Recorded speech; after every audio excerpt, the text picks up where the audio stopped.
Question number 3, Swami Dayanand का जन्म कहाँ हुआ था? समाज सुधारक के लिए उन्होंने क्या किया? स्वामी दयानंद समाज को महान उद्धारक थे, कैसे? स्वामी दयानंद पाठ का 5 वाक्यों में परिचय दे। उत्तर, स्वामी दयानंद का जन्म गुजरात प्रदेश के टंकरा नामक गांव में 1824 ईस्वी में हुआ था। वे एक महान समाज सुधारक थे, क्योंकि वे समाज के उद्धार के लिए स्त्री शिक्षा पर बल दिए। वे विधवा विवाह को प्रोत्साहित किए। वे बाल विवाह एवं छुआछूत समाप्त करने का प्रयास किए तथा मूर्ति पूजा का भी घोर विरोध किए। क्वेश्चन नंबर 4, मध्यकाल में भारतीय समाज में फैली कुरीतियों का वर्णन अपने शब्दों में करें। उत्तर, मध्यकाल में भारतीय समाज में जातिवाद, छुआछूत, बाल विवाह, बहु विवाह, विधवाओं पर अत्याचार, अशिक्षा, दलित एवं स्त्रियों को शिक्षा से वंचित रखने के साथ अनेक कुरीतियां भारतीय समाज में फैली हुई थी। अगला क्वेश्चन है हमारा क्वेश्चन नंबर 5 की तरफ चलते हैं। क्वेश्चन नंबर 5 है हमारा, स्वामी दयानंद ने अपने सिद्धांतों के कार्यान्वयन हेतु क्या किया? अथवा स्वामी दयानंद ने अपने सिद्धांतों के संकलन के लिए क्या किया? उत्तर, भारतीय समाज में जातिवाद, छुआछूत, बाल विवाह, बहु विवाह, विधवाओं पर अत्याचार, अशिक्षा, अंधविश्वास तथा दलितों एवं स्त्रियों को शिक्षा से वंचित रखने के साथ साथ अनेक कुरीतियां भारतीय समाज में फैली हुई थी, जिसे दूर करने का प्रयास स्वामी दयानंद ने किया। अगला क्वेश्चन है हमारा क्वेश्चन नंबर 6 की तरफ चलते हैं। वैदिक धर्म के प्रचार के लिए स्वामी दयानंद ने क्या किया?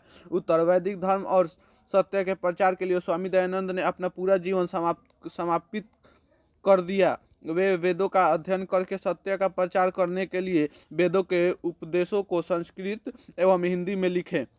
क्वेश्चन नंबर 7, आर्य समाज की स्थापना किसने की और कब की? आर्य समाज के बारे में लिखे। उत्तर, आर्य समाज की स्थापना स्वामी दयानंद सरस्वती ने 1875 ईस्वी में मुंबई नगर में की। आर्य समाज वैदिक धर्म और सत्य के प्रचार पर बल देता है। यह संस्था देश एवं विदेशों में फैली रही जातिवाद, छुआछूत, बाल विवाह एवं मूर्ति पूजा का घोर विरोध जैसे कुरीतियों का विरोध करता है।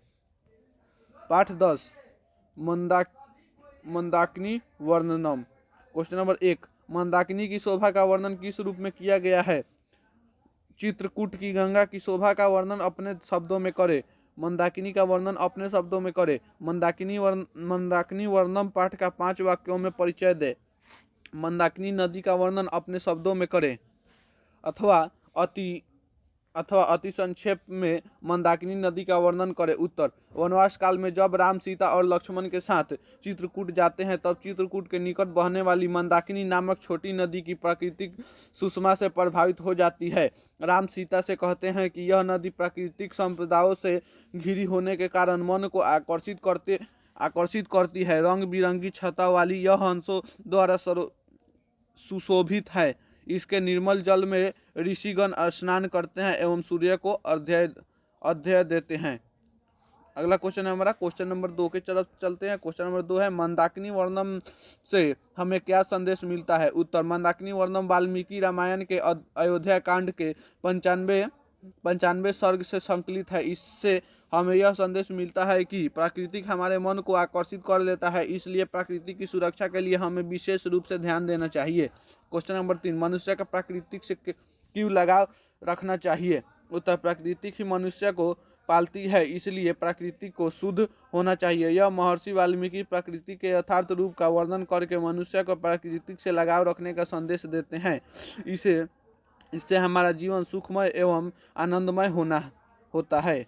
अगला क्वेश्चन है हमारा क्वेश्चन नंबर 4, पर्वत नाचता हुआ क्यों प्रतीत हो रहा है? उत्तर, महर्षि वाल्मीकि कहते हैं कि जब नदी के दोनों ओर फूल एवं पत्तों से युक्त पौधे एवं हवा के झोंकों से मानो चलायमान शिखर होता है, तब पर्वत नाचता हुआ प्रतीत होता है। क्वेश्चन नंबर 5, ज्ञान भारक क्रिया बिना का अर्थ स्पष्ट करें। उत्तर, ज्ञान भारक क्रिया बिना का अर्थ यह है कि व्यवहार के बिना ज्ञान भार स्वरूप है, इसलिए ज्ञान जीवन में अनिवार्य है। पाठ 11, व्याघ्रपथी कथा। क्वेश्चन नंबर 1, व्याघ्रपथी कथा के लेखक कौन है? इस पाठ से क्या शिक्षा मिलती है?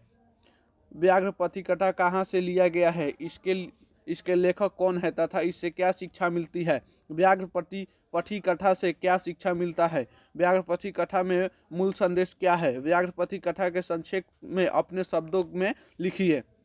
उत्तर, व्याघ्रपथी कथा हितोपदेश ग्रंथ के मित्रलाभ खंड से ली गई है।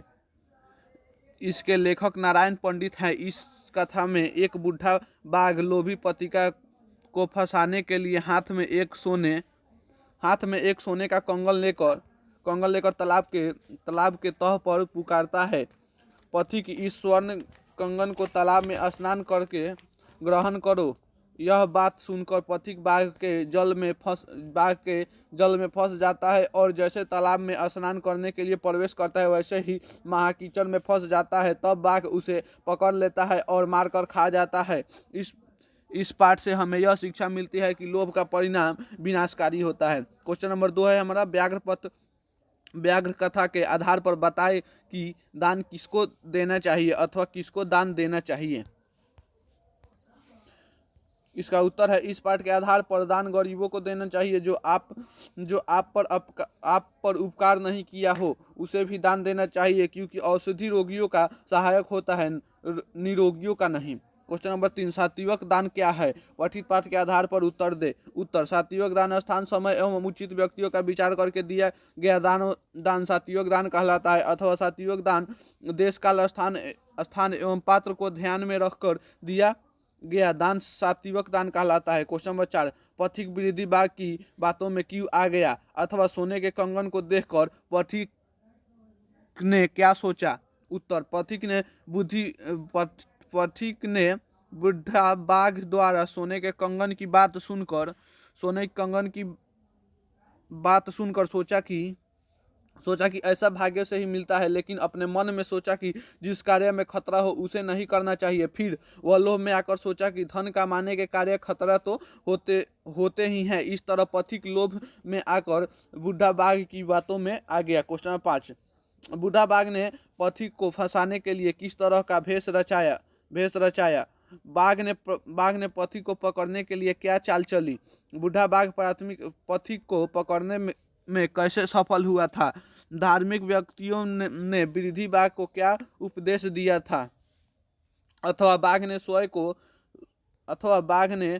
को अहिंसक सिद्ध करने के लिए क्या तर्क दिया? उत्तर, बूढ़ा बाघ ने पथिक को फंसाने या पकड़ने के लिए एक धार्मिक का वेशभूषा रचकर तालाब के किनारे पथिक को सोने का कंगन लेने के लिए कहा, तथा पथिक बोला, तुम हिंसात्मक हो, इसलिए विश्वास के पात्र नहीं हो। तो फिर बाघ बोला, सुनो पथिक, पहले मैं जवानी अवस्था में अनेकों गाय एवं मनुष्य को मारकर खाया हूँ, जिसके कारण मैं वंशहीन हो गया हूँ। तब एक धार्मिक व्यक्ति ने मुझे उपदेश दिया कि तुम दान पुण्य करोगे तो पाप मुक्त हो जाओगे। तब से प्रतिदिन स्नान करने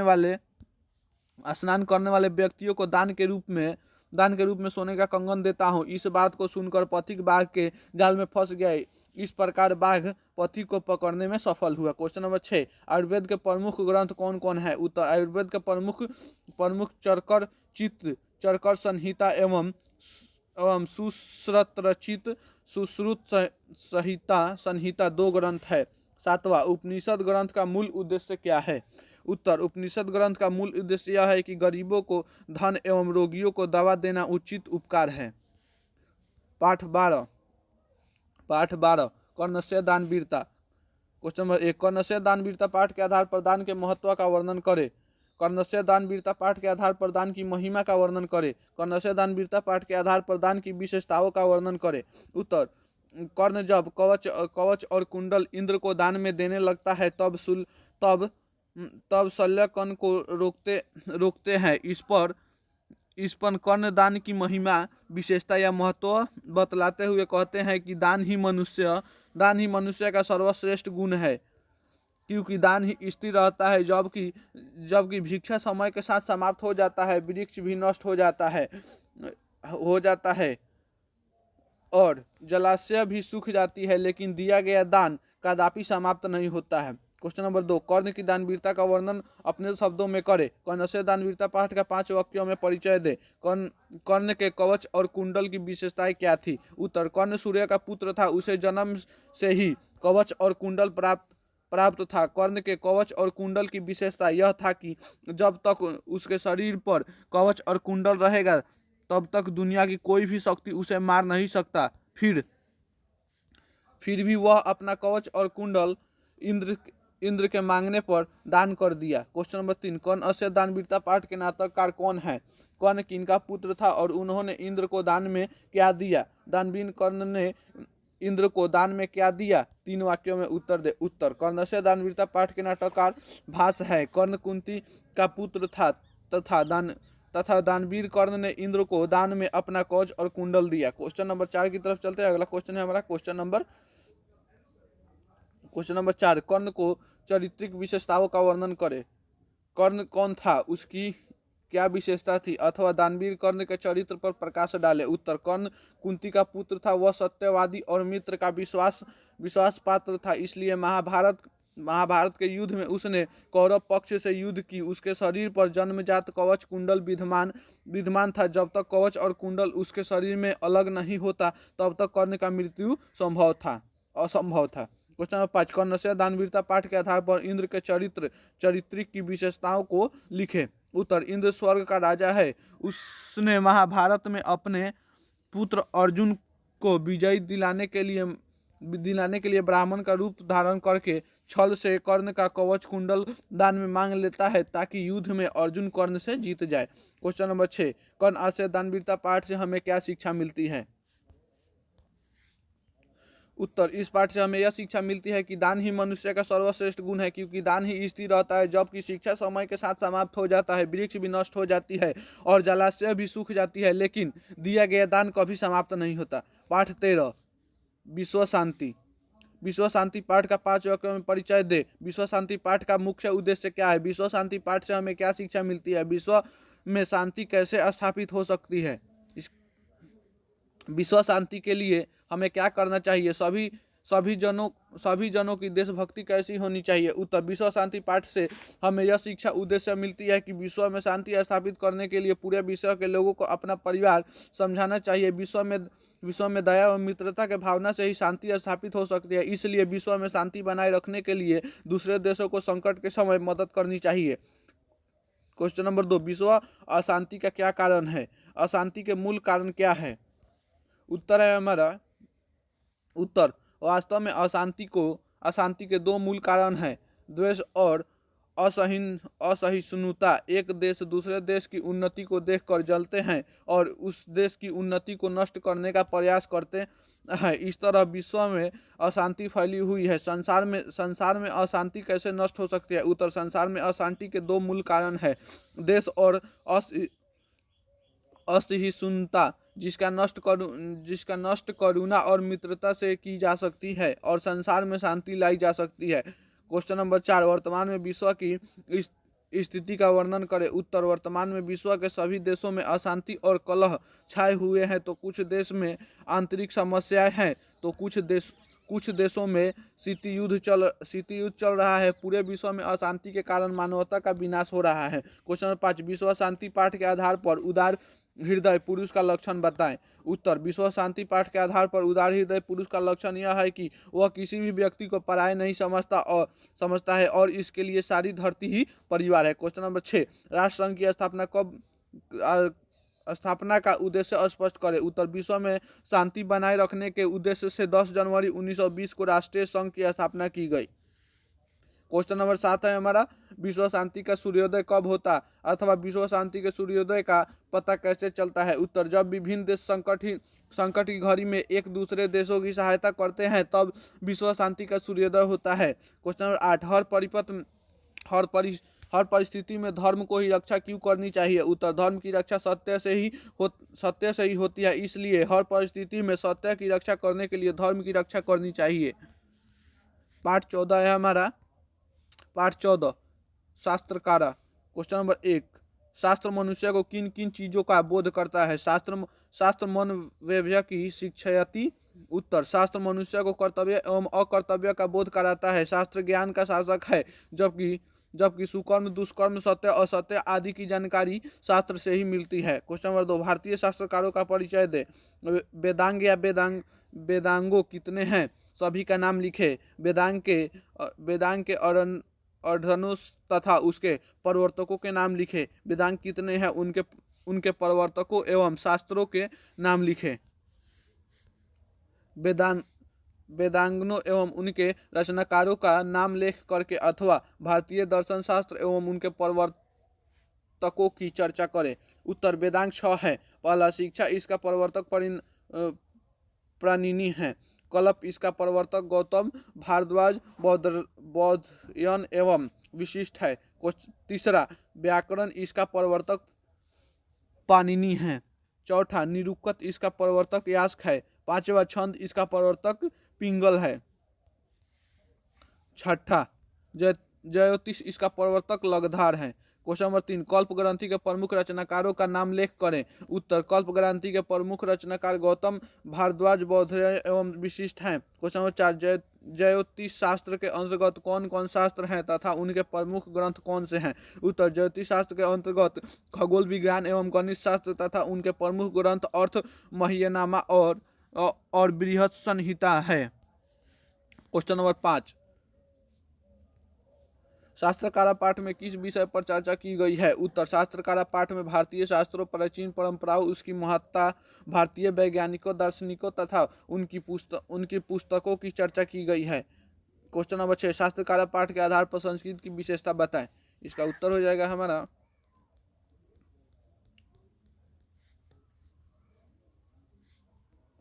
उत्तर शास्त्रकारा पाठ के आधार पर संस्कृत की विशेषता यह है कि संस्कृत में ही वेद, वेदांग, उपनिषद एवं दर्शन शास्त्र रचित है। इस प्रकार संस्कृत लोगों को कर्तव्य, अकर्तव्य, संस्कार तथा अनुशासन की शिक्षा देती है। क्वेश्चन नंबर 7 शास्त्रकारा पाठ के आधार पर शास्त्र की परिभाषा अपने शब्दों में लिखे। शास्त्र क्या है, पठित पाठ के आधार पर स्पष्ट करें। उत्तर शास्त्र नाम का चीज ज्ञान का साधक है। मनुष्य के कर्तव्य, अकर्तव्य विषयों की वह सीख देता है। शास्त्र के ही आजकल अध्ययन विषय कहा जाता है। पश्चिमी देशों में अनुशासन को शास्त्र कहा जाता है अथवा शास्त्र सांसारिक विषयों में असांख्यिक, अस्थायी या कृत्रिम द्वारा मानव को जो उपदेश दिया जाता है उसे शास्त्र कहते हैं। वेद रूप शास्त्र और कृत्रिम शास्त्र में क्या अंतर है। उत्तर जो शास्त्र ईश्वर प्रदत्त है, नित्य है, उसे शास्त्र को वेद रूप शास्त्र कहते हैं। कृत्रिम शास्त्र ऋषियों द्वारा लिखे गए तथा विद्वानों द्वारा रचे गए शास्त्र को कृत्रिम शास्त्र कहते हैं। क्वेश्चन नंबर ने विज्ञान की शिक्षा देने वाले शास्त्र को परिचय दे अथवा वैज्ञानिक शास्त्रों के परिचय दे। उत्तर प्राचीन भारत में विज्ञान के विभिन्न शाखाओं को शास्त्र को रचा गया है। आयुर्वेद शास्त्र में चरक संहिता और सूक्ष्म संहिता भाषक के नाम से प्रसिद्ध है। उसमें ही रसायन विज्ञान और भौतिक विज्ञान सम्मिलित है, जबकि कृषि विज्ञान परशुरामुनि के द्वारा रचा गया है। एवं हिरण में पात्रेण सत्य स्थापित मुखम तत्व पुषण पाविनु सत्य धर्माय दृष्टि। उत्तर हे पुरुष, सूर्य सत्य का मुंह सर्वनम्य पात्र से ढका हुआ है, इसलिए मुझे सत्य धर्म प्राप्ति हेतु उस पात्र को हटा देना चाहिए। बी भारत महिमा। पहला गायत्री देवी किल गति कनि धन्यासतु से भारत भूमि भागे स्वर्ग हिरण्मयन पात्रं सत्य स्थापितं मुखम तत्वं पुषण पावरिनु सत्य धर्माय दृष्टि। इसका आंसर है पूषा सूर्य सत्य का मुंह स्वर्णमय पात्र से ढका हुआ है, इसलिए मुझे सत्य धर्म प्राप्ति हेतु उस पात्र को हटा देना चाहिए। भारत महिमा अगला है। पहला है गायन्ति देवा किल गीतकाने धन्यास्तु ते भारत भूमि भागे स्वर्गा पौर्गा पद मार्ग भूते भवंती भूयः पुरुषा श्रुत्वात्। इसका आंसर है देवता लोग भी जिसका गुणगान करते हैं वे भारतीय अवश्य ही धन्य है, स्वर्ग एवं मोक्ष प्रदान करने योग्य है। यह भारत भूमि, यहाँ के लोग देवता स्वरूप होते हैं। अगला है नीति श्लोकाः। पहला यस्य कृत्यं न विघ्नन्ति मुष्णः भयं रतिः समृद्धिर्वा सवै पंडित उच्यते। इसका आंसर है जिसके कर्म को सर्दी गर्मी भय आनंद और उन्नति अवनति बाधा नहीं डालता है वही व्यक्ति पंडित कहलाता है। 2 नंबर है तत्वज्ञः सर्वभूतानां योग्यः सर्वकर्मणां उपायज्ञो मनुष्याणां नरः पंडित उच्यते। इसका आंसर है सभी जीवों के तत्व को जानने वाले, सभी कर्म के योग को जानने वाले और मनुष्य के उन्नति के उपाय जानने वाले व्यक्ति को पंडित कहा जाता है। 3 नंबर है अनाहुतः प्रविष्टि अपृष्टो बहु भासते अविश्वस्ते विश्वस्ति मूढ़चेता नराधमः। इसका आंसर है मूर्ख हृदय वाला नीच व्यक्ति बिना बुलाए आता है, बिना पूछे भी बहुत अधिक बोलता है और अविश्वसनीयों पर भी विश्वास कर लेता है। 4 नंबर है एको धर्मः परम श्रेयः क्षमैका शांतिरुत्तमा विधेयका परमा तृप्ति अहिंसैका सुखावह। इसका आंसर है एक धर्म ही सबसे अच्छा धन, सबसे बड़ा धन है। एक क्षमा ही सबसे उत्तम शांति है। विद्या ही एक परम संतोष देने वाली है और अहिंसा ही एकमात्र परम सुख देने वाली है। 5 नंबर है षड्दोषाः पुरुषेणेह हात्व्या भूतिमीक्षता निद्रा तंद्रा भयम क्रोध आलस्यम दीर्घसूत्रता। इसका आंसर है उन्नति की इच्छा रखने वाले मनुष्य को निद्रा तंद्रा उहान का भय, क्रोध, आलस्य और दीर्घसूत्रता इन 6 दोषों को त्याग देना चाहिए। 6 नंबर है सत्यन रक्षते धर्मो विद्या योगिन रक्षते मिर्जा रक्षते रूपम कुलम वृतन रक्षते। इसका आंसर है धर्म की रक्षा सत्य से होती है, विद्या की रक्षा अभ्यास से होती है, रूप की रक्षा मिर्जा उपटन से होती है और कुल की रक्षा आचरण से होती है।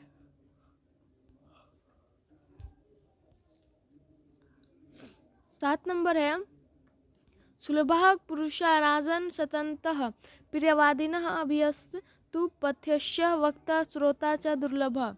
इसका हे राजन सदा प्रिय बोलने वाले पुरुष आसानी से मिल जाते हैं, लेकिन अप्रिय एवं उचित बोलने वाले एवं सुनने वाले व्यक्ति बहुत कठिन से मिलता है। अगला है मंदाकिनी वर्णम। मंदाकिनी वर्णनम पहला है विचित्र पुलिंगनाम रम्याम हंससार से बिताम कुसुमय रूप संपन्ना पश्चिम मंदाकिनी नदी। इसका आंसर है हे सीते फूलों से परिपूर्ण हंस एवं सारस से सेवित और विचित्र तटों वाली रमणीय मंदाकिनी नदी को देखो। 2 नंबर है जटाजिन्धरः काले वल्कलोत्सर्वासः नदी मंदाकिनी प्रिय। इसका हे प्रिय इस समय जटा और मृगचर्म धारण करने वाले पेड़ की छाल वाला वस्त्र धारण करने वाले ऋषि लोग भी मंदाकिनी नदी की सेवा करते हैं। अगला है संस्कृत भाषायाम अनुच्छेद लेखनम।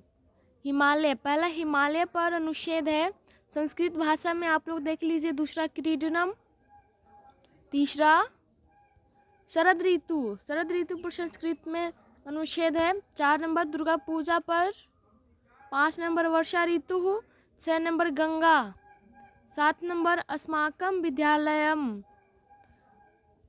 8 number doctor Rajendra Prasad, 9 number व्यायाम, 10 नंबर सदाचार।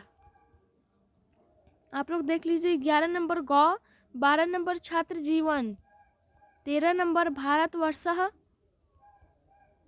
और अगला 14 नंबर है संस्कृत में अनुच्छेद। 14 नंबर परोपकार। 15 नंबर है संस्कृत भाषायाः महत्वम। 16 नंबर है सरस्वती पूजा। 17 नंबर है चलचित्र। 18 नंबर है कालिदासः या प्रिय कवि। आप लोग देख लीजिए। 19 नंबर है वाल्मीकि। 20 नंबर है दीपावली। 21 नंबर है बिहार राज्यम पर अनुच्छेद संस्कृत भाषा में। 22 नंबर है, अब आप लोग देख लीजिए संस्कृत में अनुवाद करना। पहला कवियों में कालिदास श्रेष्ठ है या कालिदास कवियों में श्रेष्ठ है। इसका कविषु कालिदास श्रेष्ठ अस्ति, संस्कृत में इसका अनुवाद है। 2 नंबर है कालिदास संस्कृत के कवि हैं। इसका है संस्कृत में कालिदास संस्कृतस्य कवि अस्ति। 3 नंबर है कालिदास संस्कृत के कवि थे। इसका अनुवाद है कालिदास संस्कृतस्य कवि आसीत्। 4 नंबर है कालिदास संस्कृत के श्रेष्ठ कवि हैं। 5 नंबर मेघदूत कालिदास की रचना है। इसका है संस्कृत में अनुवाद मेघदूतस्य कालिदास रचना अस्ति। अगला है गंगा नदियों में श्रेष्ठ है, आप लोग देख लीजिए, इसका संस्कृत में अनुवाद है नदीषु गंगा श्रेष्ठ अस्ति। 2 नंबर नदियों में गंगा श्रेष्ठ है, इसका है नदीषु गंगा श्रेष्ठ अस्ति। 3 नंबर गंगा एक पवित्र नदी है, इसका है गंगा एका पवित्र नदी अस्ति। 4 नंबर है गंगा नदियों में सबसे पवित्र है, इसका है गंगा नदीषु पवित्रमा अस्ति। 5 नंबर है गंगा का जल पवित्र है, इसका है गंगायाः जलम पवित्रम अस्ति। 6 नंबर है गंगा जल पवित्र होता है, इसका है गंगा जलम पवित्रम अस्ति। 7 नंबर है हिमालय से ही गंगा निकलती है, इसका है गंगा हिमालयाता प्रभवती। अगला है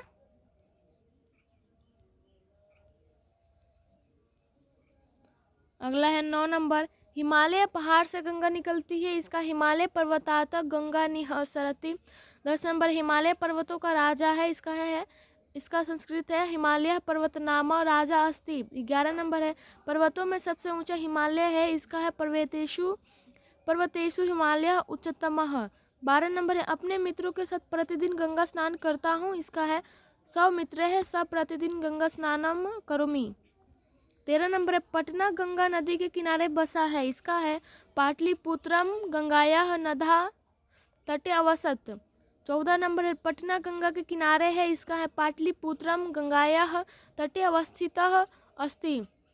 1 नंबर फिर सी का है बिहार की राजधानी पटना है, इसका है बिहारः राजधानी पटना अस्ति। 2 नंबर है पटना बिहार की राजधानी है, इसका है पाटलिपुत्रम बिहारस्य राजधानी अस्ति। 3 नंबर है पटना में पढ़ता हूँ, इसका है अहम पाटलिपुत्रे पठामि।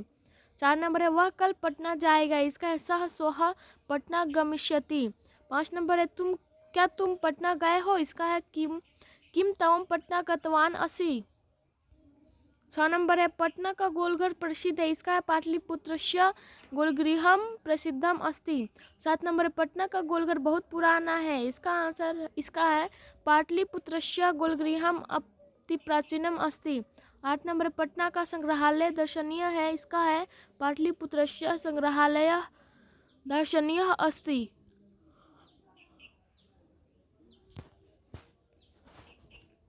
अगला है डी का नीतीश कुमार बिहार के मुख्यमंत्री हैं, आप लोग देख लीजिए। 2 नंबर है लोग इन्हें विकास पुरुष भी कहते हैं, आप लोग देख लीजिए, इनका ये सभी क्वेश्चन का संस्कृत में अनुवाद किया गया है। 3 नंबर है हम सबों को भी विकास में सहयोग करना चाहिए। 4 नंबर है बिहार भारत का हृदय है।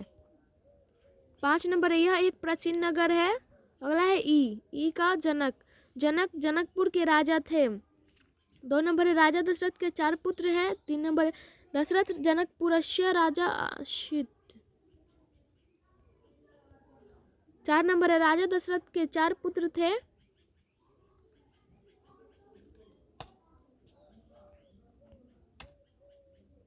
5 नंबर है उनमें श्रेष्ठ राम था। 6 नंबर है सीताराम के साथ वन गई। 7 नंबर है सीताराम के साथ जंगल गई। 8 नंबर है सीताराम की पत्नी थी। 9 नंबर है राम लक्ष्मण एवं सीता के साथ वन या जंगल गए।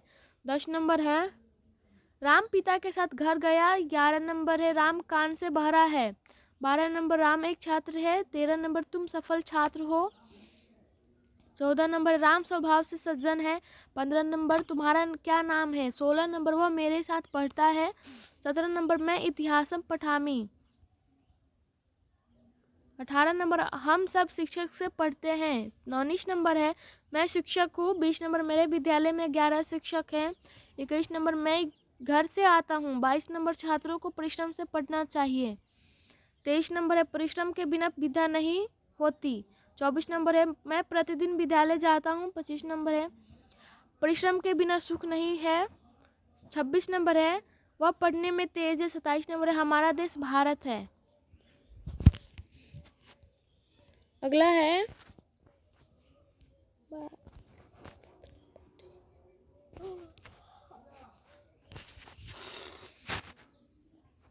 आप लोग देख लीजिए। अगला गाय चरती है, गाय मैदान में चरती है। आप लोग इन सभी क्वेश्चन का संस्कृत में अनुवाद किया गया है, आप लोग देख लीजिए।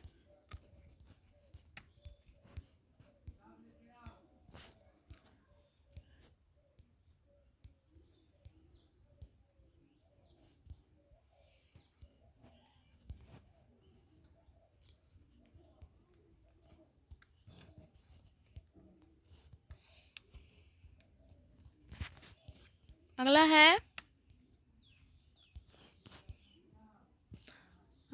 आशंका संस्कृत भाषायाम पत्रलेखनम। आप लोग देख लीजिए, पहला क्वेश्चन है, अपने विद्यालय में आयोजित संस्कृत संभाषण शिविर का वर्णन करते हुए बड़े भाई को एक पत्र लिखे। आप लोग देख लीजिए। 2 नंबर है, अपने मित्र के साथ मनाए गए एक वनभोज का वर्णन करते हुए अपने बड़े भाई को एक पत्र लिखे। आप लोग इसका भी देख लीजिए। 3 नंबर है, अपने मित्र के पास एक निमंत्रण पत्र लिखे। 4 नंबर है, अपने विद्यालय का वर्णन करते हुए मित्र के पास एक पत्र लिखिए और अपने मित्र के पास एक पत्र लिखिए जिसमें अपने विद्यालय का वर्णन हो। 5 नंबर अगला है, अपने मित्र के पास एक निमंत्रण पत्र लिखिए जिसमें अपने जन्मदिन पर बुलाने का वर्णन हो अथवा अपने जन्मदिन समारोह में सम्मिलित होने के लिए मित्रों को एक निमंत्रण पत्र संस्कृत में लिखे। आप लोग देख लीजिए। 6 नंबर है, ग्रीष्मावकाश में आप शैक्षणिक यात्रा पर जा रहे हैं, यात्रा व्यय के लिए 1500 रुपये भेजने के लिए पिताजी को एक पत्र लिखे। अगला 7 नंबर है, अपने अनुज के पास एक पत्र लिखिए जिसमें पढ़ाई के बारे में वर्णन हो। 8 नंबर अगला है, अपने पिता के पास एक पत्र लिखिए जिसमें रुपया भेजने का वर्णन हो। 9 नंबर है, विदेश में रहने वाले मित्र को एक पत्र लिखे। 10 नंबर है, छात्रावास में रहने वाले मित्र के पास एक पत्र लिखे। 11 नंबर है, परीक्षा फल का वर्णन करते हुए अपने पिता के पास एक पत्र लिखे। अगला 12 नंबर है, पुस्तक खरीदने के लिए 1000 रुपये भेजने हेतु पिता के पास एक पत्र लिखे। आप लोग देख लीजिए। 13 नंबर है, संस्कृत भाषा की महत्ता का वर्णन करते हुए अपने छोटे भाई के पास एक पत्र लिखे और अपने छोटी बहन को संस्कृत पढ़ने हेतु प्रेरणादायक एक पत्र लिखे। अगला है 14 नंबर। 14 नंबर है, विद्यालय द्वारा आयोजित शैक्षणिक यात्रा पर जाने की अनुमति देने के लिए पिता को एक पत्र संस्कृत में लिखे। 15 नंबर है, अपने छोटी बहन को जन्मदिन की बधाई देने के लिए उसको एक पत्र संस्कृत में लिखे अथवा जन्म दिवस की बधाई देते हुए अपने भाई को संस्कृत में एक पत्र लिखे।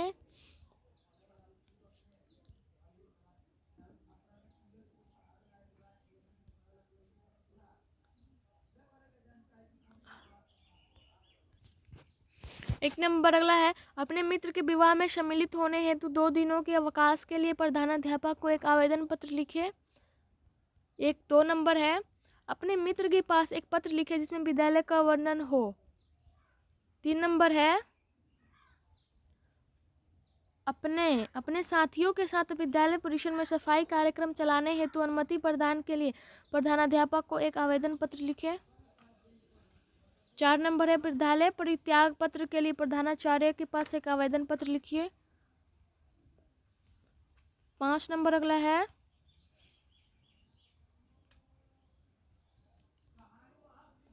नामांकन पंजी में आपके पिताजी का नाम गलत अंकित है, उसे सुधारने हेतु प्रधानाध्यापक को एक आवेदन पत्र लिखिए। 6 नंबर है, शुल्क माफ करने के लिए प्रधानाध्यापक को एक आवेदन पत्र लिखे। 7 नंबर है, अपने भाई के विवाह में सम्मिलित होने हेतु 2 दिनों के अवकाश के लिए प्रधानाध्यापक को एक आवेदन पत्र लिखे। 8 नंबर है, अनुपस्थिति दंड माफ करने के लिए प्रधानाध्यापक को एक आवेदन पत्र लिखे। 9 नंबर अगला है, पर्यावरण रक्षा के लिए पर्यावरण अधिकारी के पास एक आवेदन पत्र लिखे। 10 नंबर अगला है, छात्रवृत्ति प्राप्ति हेतु प्राचार्य के पास एक आवेदन पत्र लिखे।